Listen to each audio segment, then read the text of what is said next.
Salut, je suis David et vous êtes sur Monsieur Cheveux, la chaîne d'information sur la perte de cheveux et ses solutions.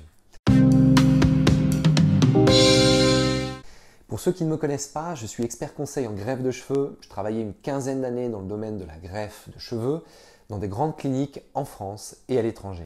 J'ai moi-même réalisé 2 interventions sur ma tête évidemment et j'ai accompagné plusieurs centaines de clients dans leurs projets de greffe de cheveux.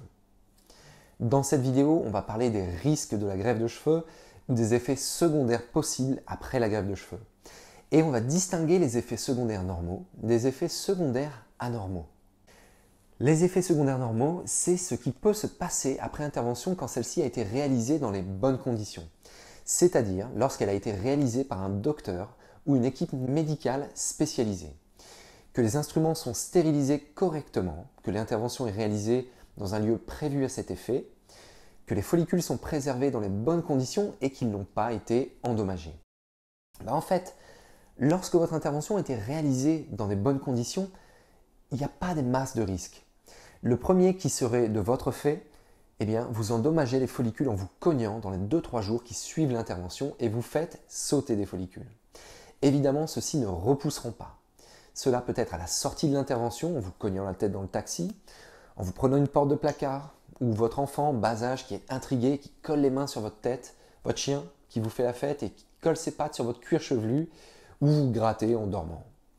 Je passais en revue les plus fréquents, mais je tiens à vous rassurer, dans ces cas-ci, c'est généralement une question de quelques dizaines de follicules, et cela ne mettra pas à mal le résultat de votre intervention. Le second, l'œdème, c'est une réaction assez normale du cuir chevelu à l'intervention, et l'œdème est présent dans au moins un cas sur 3 de manière modérée. Il est lié à la réaction du cuir chevelu, mais également aux produits injectés pendant l'intervention. Ces liquides ils peuvent accentuer la réaction du cuir chevelu et occasionner des gonflements beaucoup plus importants. Le bon gros œdème qui vous fait ressembler à un ballon de football et qui descend progressivement sur le visage et vous colle des yeux au beurre noir.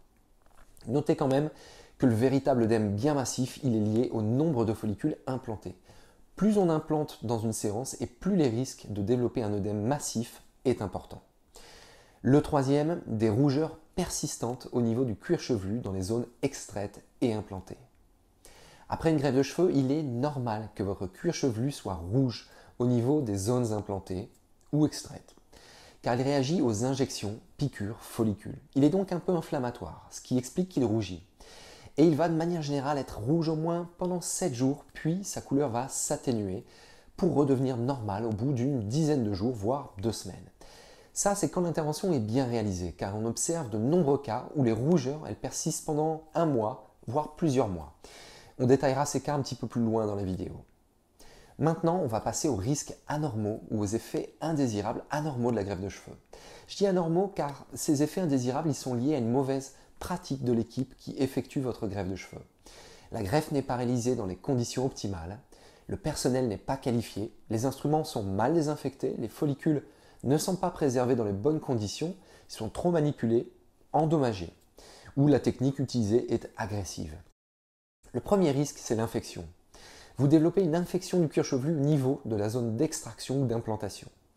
Cela peut se traduire par des gonflements, des rougeurs qui s'accompagnent d'écoulements, de petits boutons blancs douloureux partout dans la zone extraite ou la zone implantée. Et cela peut même aller jusqu'à une infection comme le staphylocoque doré qu'on va retrouver dans le sang et qui nécessite un traitement de plusieurs mois d'antibiotiques. Cette infection elle peut avoir un effet négatif sur la prise des follicules.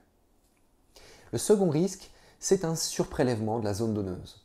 Trop de follicules prélevés au même endroit ou dans toute la zone donneuse, ce qui laisse des zones plus ou moins dégarnies avec un aspect cicatriciel et parfois des rougeurs persistantes. Je le dirai jamais assez, on ne peut pas prélever tous les follicules de la zone donneuse, car sa capacité est limitée. Les follicules extraits ne repoussent pas à l'arrière. Le prélèvement doit donc être méthodique, intelligent et prendre en compte une évolution future de la perte de cheveux. On ne fait pas du one-shot.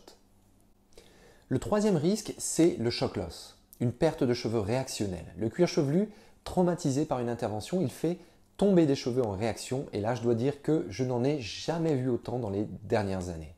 Et surtout j'ai découvert, merci le low cost, qu'il pouvait y avoir des shock loss dans la zone de prélèvement. Chose que Honnêtement, je croyais pas possible. C'est grave. Le choc loss, c'est pas anodin, c'est pas une conséquence normale d'une intervention. Quand votre cuir chevelu il fait tomber des cheveux, c'est qu'il va mal.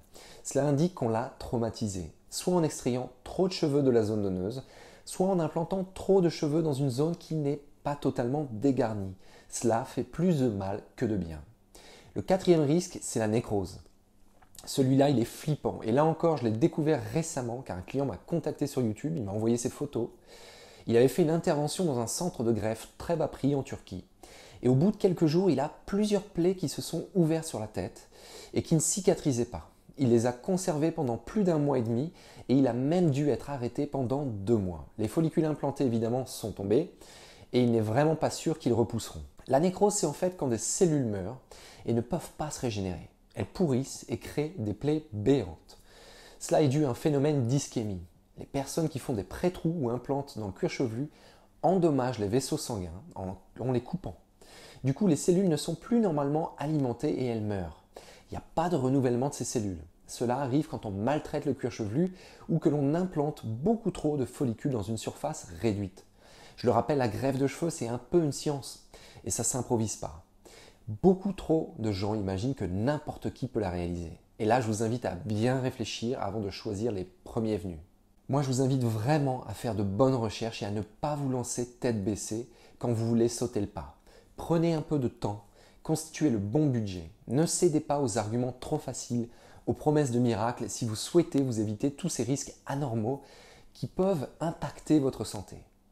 Voilà, j'espère que cette vidéo vous a plu. Je vous invite à vous abonner à cette chaîne pour obtenir plus de conseils sur la greffe de cheveux et à cliquer sur la cloche pour recevoir toutes les notifications. Allez sur mon site monsieurcheveux.fr pour en savoir un petit peu plus sur Monsieur Cheveux et je vous invite également à prendre un appel gratuit pour un entretien personnalisé si vous souhaitez mettre en place un projet de greffe de cheveux sur mesure. Un des conseillers de mon équipe ou moi-même vous répondront avec un grand plaisir. Je vous dis à très bientôt pour une prochaine vidéo. Tchuss!